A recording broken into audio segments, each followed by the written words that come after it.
Всем привет! Сегодня у нас серьезный расклад без смехуёчков и карма и уроки души.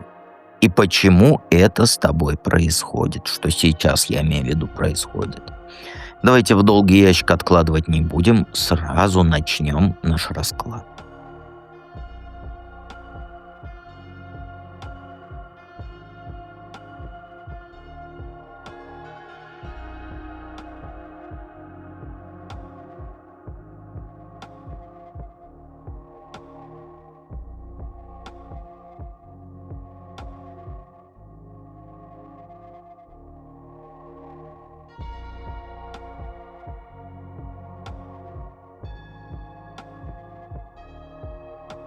Единички.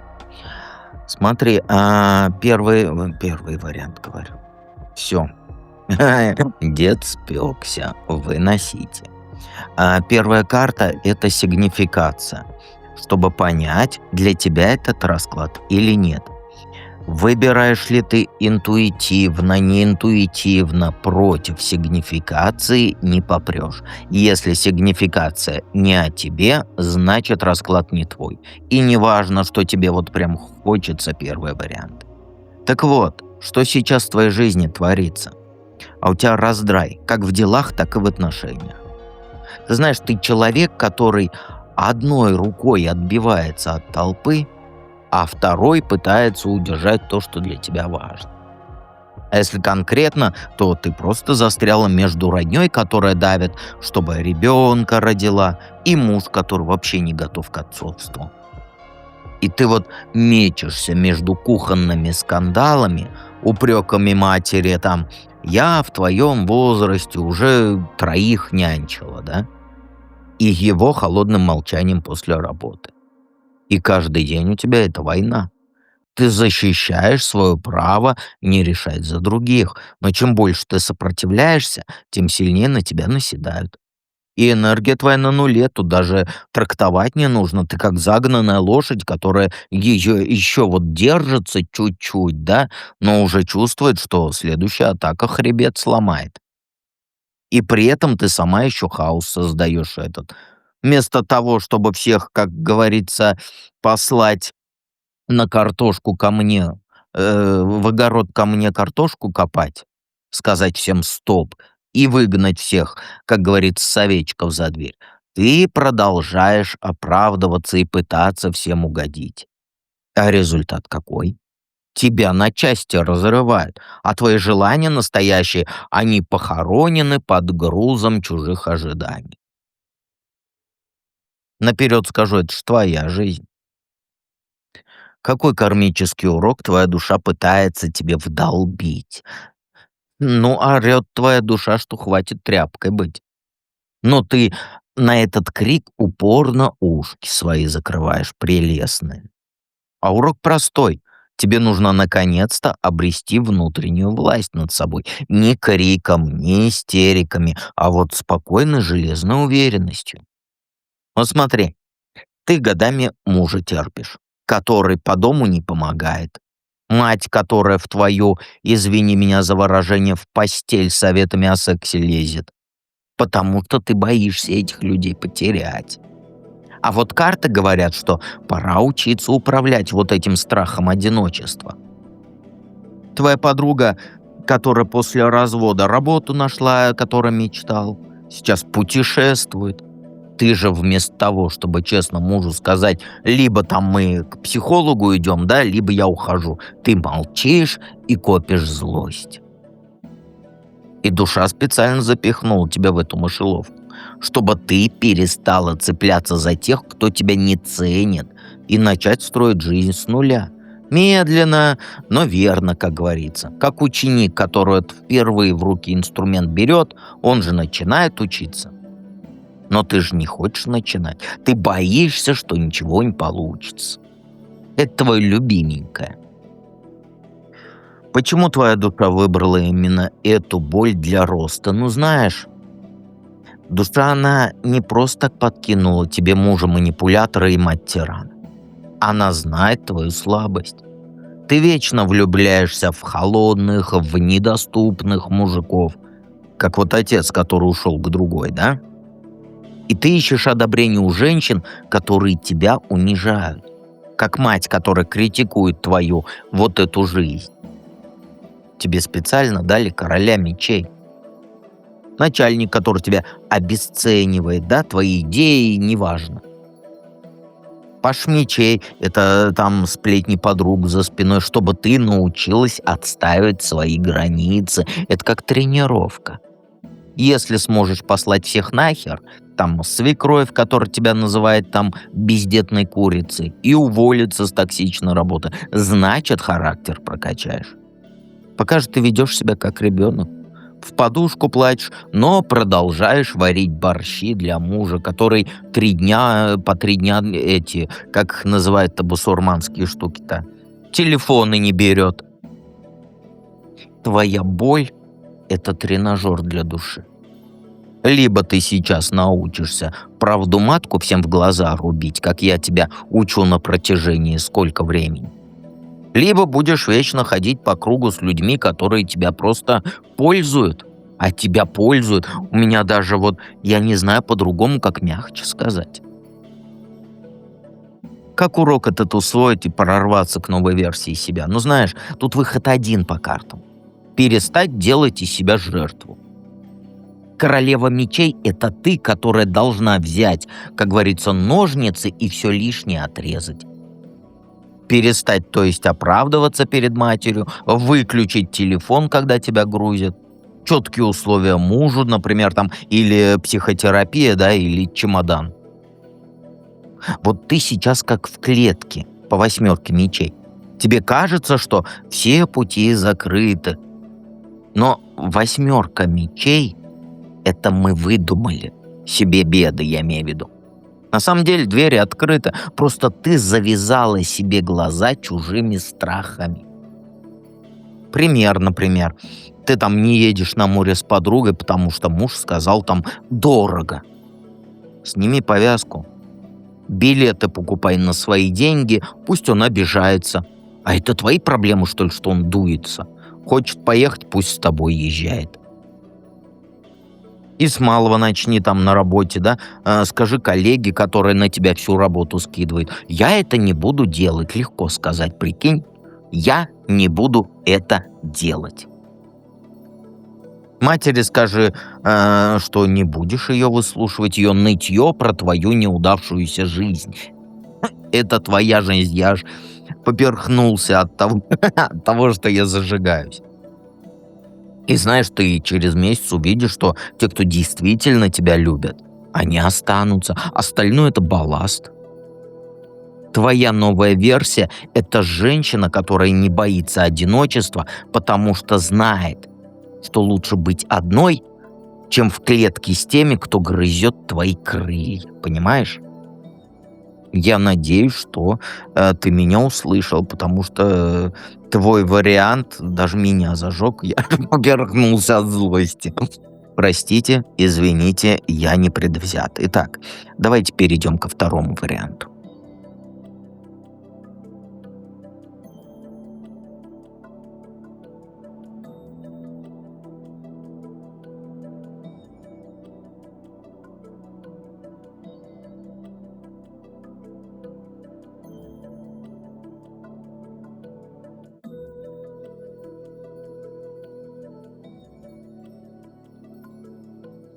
Двоечки.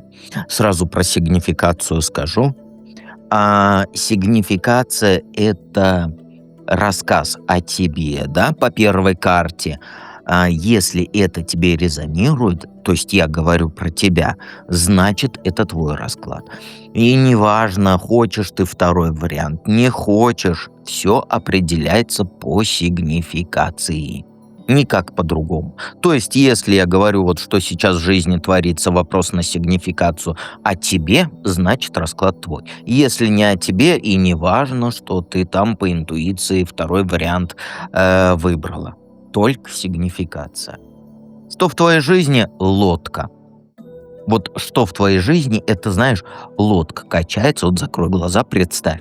Лодка качается, да, качается. И она качается то в сторону «все у меня получится», то в другую сторону я ничего не умею, у меня ничего не получится. То есть, с одной стороны, ты упорно веришь, что завтра будет лучше, да, ждешь звонка о новой работе, надеешься, что мужчина твой наконец-то предложение сделает, или там мечтаешь, что долги сами рассосутся. Но параллельно ты сознательно глаза закрываешь на реальные проблемы. Ты уже 3 месяца игнорируешь просрочки по кредиту, делаешь вид, что их нет. Ну или там продолжаешь встречаться с женатым мужиком, убеждая себя, что вот еще немножечко, и он уйдет от жены. Тут я пропускаю огромное свое желание матом говорить, потому что я все-таки культурный человек, воспитанный. Но твоя жизнь — это постоянное бегство. Ты воздушные замки строишь, пока фундамент под тобой или его нет, или по швам трещит. Часами листаешь эти бусурманские там, как его называют, соцсети, сравниваешь себя с другими, не говоришь, что нет. Я ж знаю.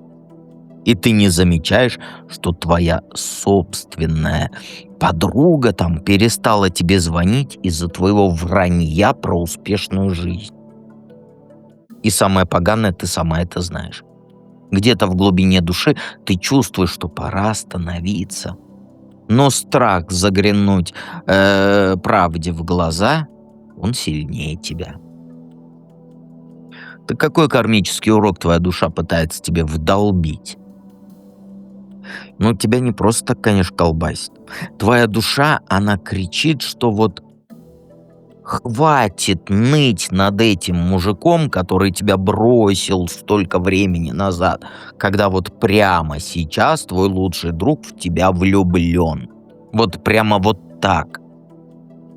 Ты ведь упорно не хочешь видеть, что новые возможности в твою дверь тарабанят. Ты уши заклеила и глаза зажмурила. И ностальгируешь по старому дерьму, извини меня за выражение. Чё-то я с вами загораюсь сегодня. Надо успокоиться. Надо чаечек пить ромашков. Например, вот смотри, ты плачешь, что там в институт не поступила в 18, хотя сейчас тебе предлагают курсы там мечты твоей, прям со скидкой. Или волосы рвешь из-за предательства подруги, которая слила твои секреты.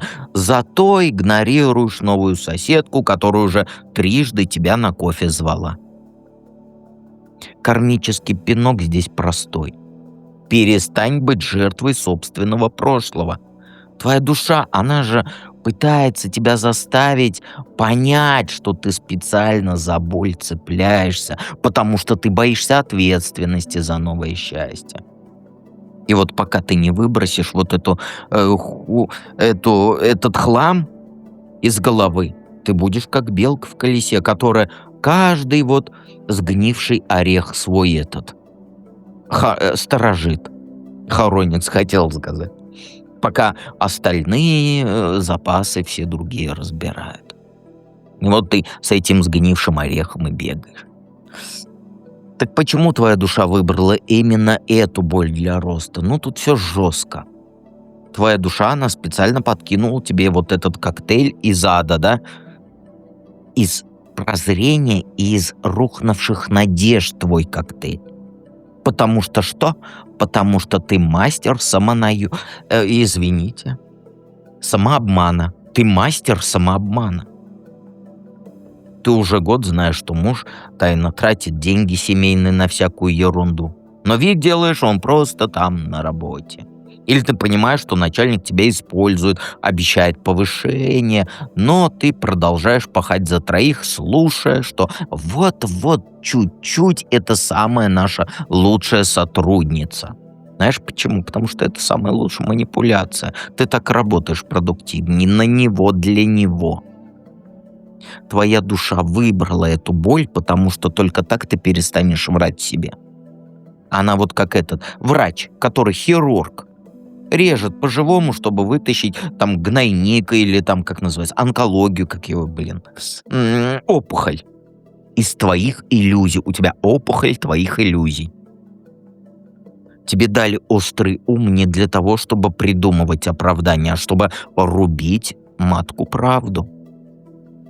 Если ты сейчас не признаешься, что ты сама довела отношения с матерью до точки кипения, потому что боялась сказать «нет» ее манипуляциям, то ты снова на те же грабли наступишь. Боль здесь — это не наказание. Это вот как вакцина. Только пережив предательство той, кого ты считала лучшей подругой, ты наконец-то научишься видеть людей насквозь. Никак по-другому.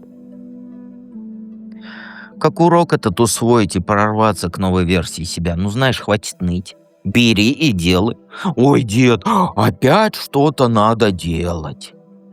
Если хочешь новую жизнь, веди себя как пьяный енот, который лезет там в мусорный бак последнему куску пиццы без страха, без плана, зато с дикой жаждой этого куска.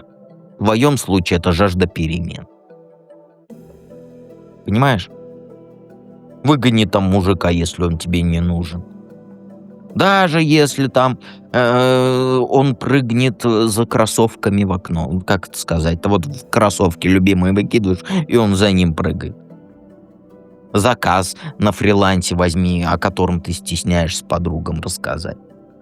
Перестань ждать идеального этого момента, он никогда не наступит. Твоя новая жизнь начнется не когда ты похудеешь на 10 килограмм или богатого мужа найдешь,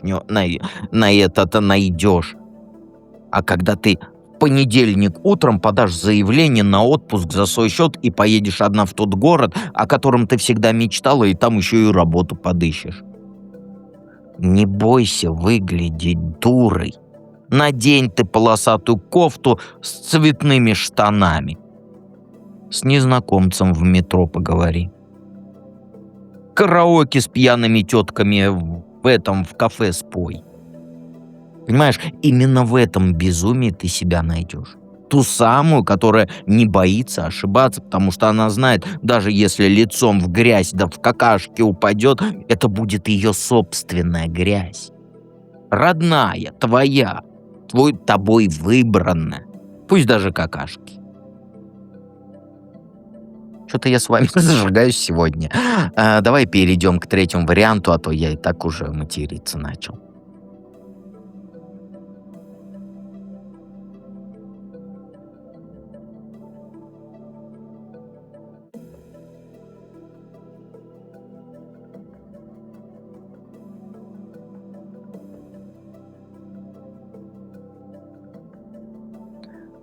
У троечек карусель, карусель — это радость для нас.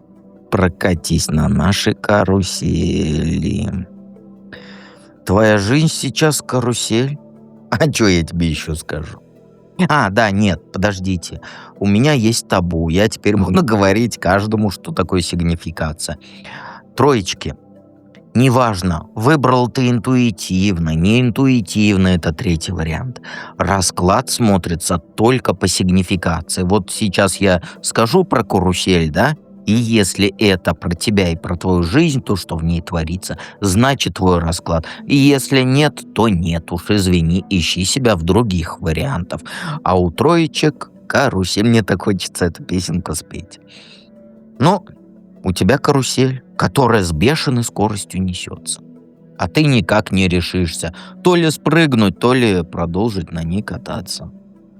А конкретно ты застрял между тем, чтобы следовать за внезапным шансом на переезд в другой город, может, там работа мечты или там мужчина, который тебя зовет, и жестким давлением близкого человека. Скорее всего, или мать, или подруга, которая говорит там: ты дурочка, ничего у тебя не получится. Или там, если мама, ты сломаешь маме сердце. Ты каждое утро просыпаешься с мыслью: я должна уехать. Но к вечеру опять в подушку плачешь, потому что родные вгоняют в чувство вины твой, типа за эгоизм. Ты ты о себе только думаешь. Знакомы эти слова? Ты о себе только думаешь. У меня вот вопрос вне расклада. А с какого хрена я должен думать в своей жизни о других, а не о себе? Правильно? Правильно, вот запомни это.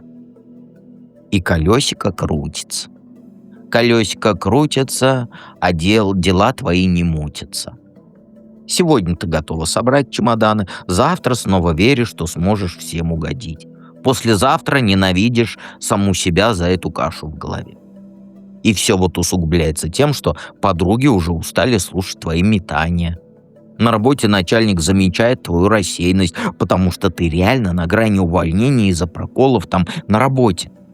Потому что у тебя вот, знаешь, вот я не знаю, как сказать словами, но во рту гадко. Я про работу говорю.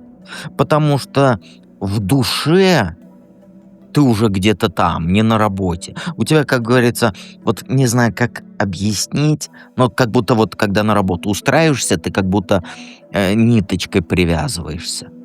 И вот работаешь, думаешь про работу и так далее. Вот у тебя эта ниточка порвалась, ты как будто там уже не работаешь, существуешь. И ты, вот самое гадкое, это то, что ты знаешь, что если ты решение в ближайший месяц не примешь, то ты потеряешь и шанс на новую жизнь, и остатки уважения в семье. И это не просто там какие-то временные трудности, да, это момент, когда ты ломаешься под чужими ожиданиями. Либо рискуешь всем ради своего выбора, тут у тебя выбор-то не огромный. Какой кармический урок твоя душа пытается тебе вдолбить? Ну, знаешь, а душа тебе тут кричит: хватит цепляться за иллюзию контроля там, где его нет. Вот, проще говоря, твой урок — это принять, что вот попытки одновременно всем угодить и сохранить вот этот статус-кво, да, привели к полному краху. Ты годами копила на свою квартиру, но по требованию там близких все деньги там отдала. Ты даешь в долг всем родне, потому что это же родня. Дочка, это же родной человек, ты что? Как ему не помочь? А с какого, извините меня за выражение, картошки ты должна ему помогать? И теперь тебе долги не отдают, а потому что как это, семья же, ты чё? И вместо того, чтобы честно признать: да, я сама себе позволила манипулировать собой, не понял, что сказал. То есть ты сама себе, не сама себе, ты сама всем позволила манипулировать тобой. Ты сейчас злишься на всю родню. Наверное, правительство ругаешь, подругу винишь, которая советовала тебе не ввязываться. А карты четко говорят. Твой кармический урок — выучить раз и навсегда, кто твои ресурсы, вот как сказать, кто твой ресурсный человек, что твои ресурсы, и то, что они тебе все принадлежат. И только ты управляешь своими ресурсами. Я про там энергию, деньги, время, эмоции — это твои ресурсы. И пока ты не перестанешь раздавать их всем, кто на жалость давит или играет в такую игру, мы семья, ты будешь постоянно на те же грабли наступать. Десятка мечей тут не случайность. Это твой финансовый, эмоциональный, полный крах. Чуть матом не сказал опять. Который уже произошел. И единственный способ его пережить — перестать делать вид, что все само наладится. Если ты продолжишь там молча страдать тихонечко в подушку. Я уже с ума схожу. Чему я в этом раскладе на всех ругаюсь?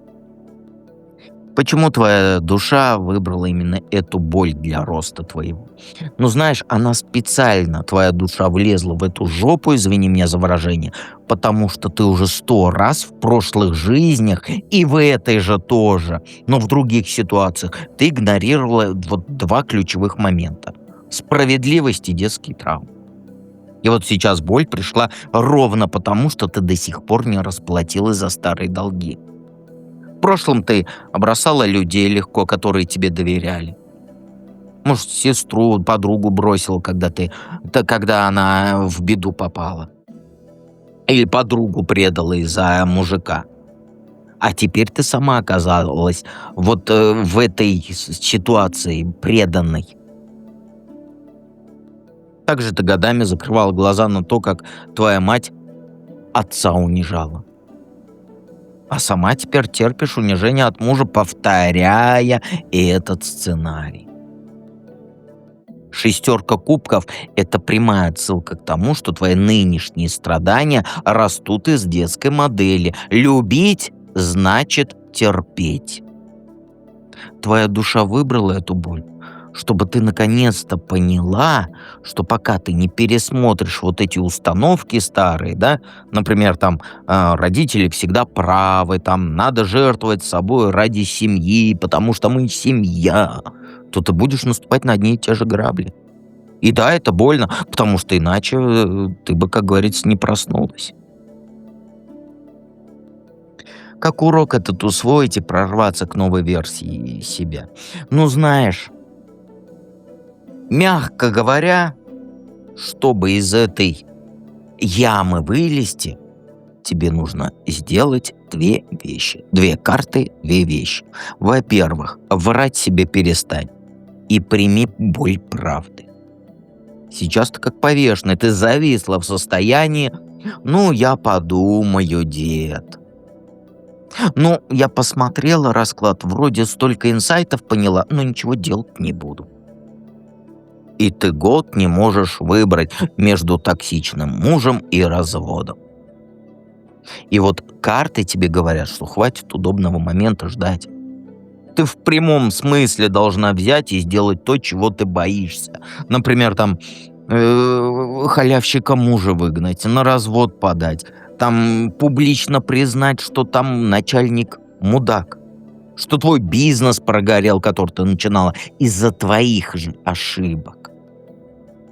Тройка мечей тут это не про слезы, нет.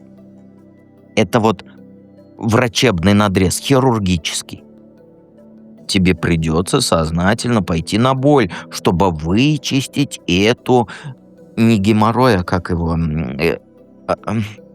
забыл. Опухоль. И если ты продолжаешь встречаться с женатым, потому что он же там обещает тебе уйти от жены, вот-вот он, потому что там дети и все, вот это ерунда, все. Если ты продолжаешь, то, знаешь, вот, как сказать, ты усвоишь урок только когда вот сама его жене позвонишь и скажешь правду. Понимаешь?